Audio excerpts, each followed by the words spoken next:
Welcome back. Continuing our series on the workforce shortage. Yesterday, we talked about the shortage of farm workers and how that's raising the price of your groceries.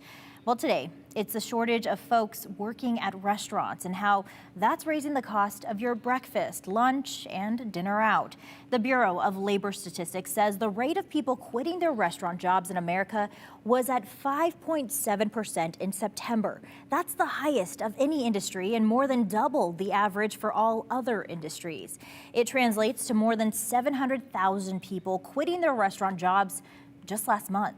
So where are all these people going? Our Justin Core spoke to Boomer Godsill, president of Godsill Company, who runs a bunch of local restaurants, including the Sunrise Cafe. And he says it feels like those folks are leaving for opportunities in other industries that are going through their own worker shortages and offering higher wages, better benefits, or just more fulfilling work.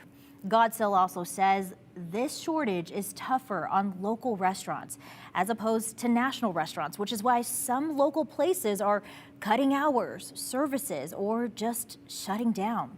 Also, according to Godsill, the national chains can handle this unprecedented turnover better because they have much more buying power and better training programs, which means they can pay more, and that has the mom and pop shops trying to play catch up.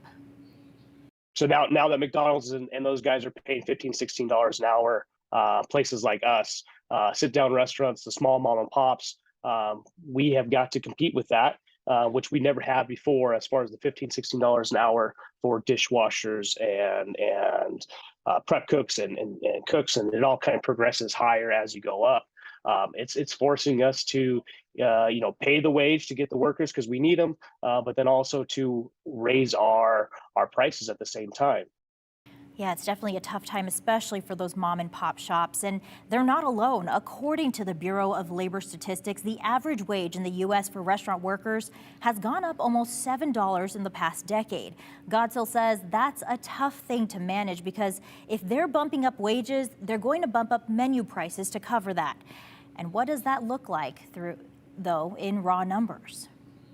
For us to give wage increases, it usually corresponds to a menu increase, which goes to the customer. And so if we're kind of going across the board at a location and raising everybody 50 cents to a dollar, we're raising our menu prices basically across the board about 10 to 15% to be able to cover that wage increase.